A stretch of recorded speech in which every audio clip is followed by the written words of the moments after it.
sampai umur 12 tahun ada catatannya dalam Alkitab, dalam Bible. Dari lahir bayi sampai umur 12 tahun. Dari umur 12 tahun sampai umur 30 tahun tidak ada ceritanya, hilang. Jadi 18 tahun yang hilang dari kehidupan Isa alaihissalam atau Yesus Kristus di dalam Alkitab, nggak diceritain lagi. Kalau dia Tuhan, berarti Tuhan lagi liburan, lagi cuti, tidak ada ceritanya. Tuhan tidak punya cerita dari umur 12 tahun sampai 30 tahun, Tuhan cuti dulu. Ya, memang tidak ada ceritanya. 30 tahun dia ada lagi ceritanya, dia dibaptis oleh Yohanes Pembaptis di Sungai Yordan. Pada usia 33 tahun ada peristiwa Getsemani. Dia diangkat, hilang atau disalib. Usia 33. Tapi yang jelas saya dari sana dapat infonya langsung dari kampungnya Yesus, ya, bahwa dia sampai usia 33 tahun. 33 tahun dia diangkat ke langit oleh Allah Subhanahu wa taala. Nah, usia pernikahan laki-laki normal di tanah Yudea Galilea pada saat itu adalah 22 tahun paling tua. Yesus diangkat ke langit, Isa alaihissalam diangkat ke langit. Ya ini menurut ini aja ya, menurut gambaran kita aja ya. Itu usia 33. Pertanyaannya, apakah dia sudah menikah? Kalau menurut adat istiadat Yahudi yang keras, dia itu orang Yahudi ya, keras, dia harus menikah. Kalau enggak dia tidak boleh masuk sinagoge atau rumah ibadah mengajar. Dia itu mengajar kitab Yesaya setiap hari Sabat. Itu gambaran saja. Dan ada satu peristiwa ketika kakinya dilumuri minyak, digosok pakai rambut dan diciumin oleh seorang perempuan yang namanya Maria dari desa Magdala. Orang sekarang di Indonesia kenalnya Maria Magdalena. Lena artinya perempuan muda, Magdala nama kampungnya, Maria nama dia. Jadi Maria perempuan muda dari desa Magdala. Tuangin minyak gaharu ke kakinya Isa, lalu digosok dengan rambutnya dan diciumin. Dicatat dalam kitab Lukas pasal 12. Nah, menggosok laki-laki kaki walaupun itu gurunya, nabinya, kalau bukan muhrimnya nggak boleh. Karena orang Yahudi sangat kuat untuk mahram. Apa? Perempuan dan wanita yang bukan muhrimnya. Itu kencang di sana, nggak boleh sembarangan. Main cipika-cipiki ditabok sama orang Yahudi. Yahudi tangannya gede-gede pakai jahe, Pak. Benar, jari tinggi-tinggi gede-gede, jarinya segede jahe. Jahe, Pak. Itu gimana kalau ngegaplok kan lumayan. Ditabok gitu. Nggak boleh. Nah, ada peristiwa itu di dalam Lukas pasal 12.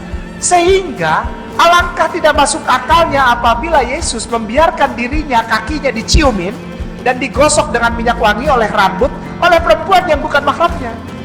Dan di dalam istiadat Yunani dipercaya itu adalah peristiwa habis ijab kabul. Itulah makanya saya buka dengan Lukas tadi, bahwa di dalam Bible itu semrawut, Ustaz. Semrawut beneran. Yesus bukan gay. Dia laki-laki sejati, dan oleh para ahli arkeolog teologi yang tinggal di sana, banyak orang Jerman dan orang Austria, itu bilang begini, diperkirakan yang namanya Yesus itu tingginya antara 192 sampai 2 meter. Dan pada saat itu tinggi segitu tidak tinggi, itu biasa gitu. Antara 192 sampai 2 meter, semana itu kira-kira 192 sampai 2 meter. Beratnya 120 kilo, otot semua.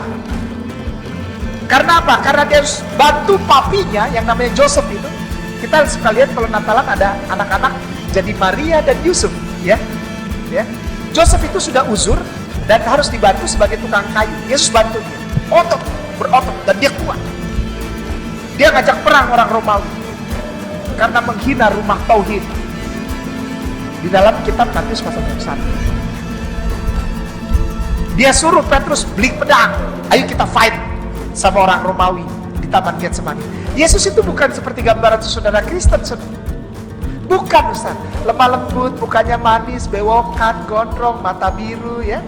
Jarinya halus. Enggak. Nabi itu perang, Yesus perang kan. Pedangnya namanya Makaira. Modelnya kayak senjata orang Sunda di Bogor. Apa namanya itu yang melengkung? Apa? Kujang. Cuma panjang dia, melengkung dan panjang. Namanya Makaira. Itu pegangannya Yesus. Dan dia disebut zelot. Kenapa Zelot? Pemberontak yang kalau jalan pincang. Kenapa pincang? Karena dia masukin ini di dalam komis, di dalam bajunya, diikat ke kakinya. Karena ini panjang goloknya, jadi jalannya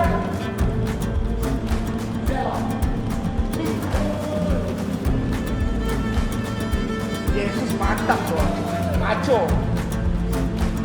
Allah nggak taruh nabi yang lemar dibantai sama Roma. Ya. Enggak, dia fight, dia berenang.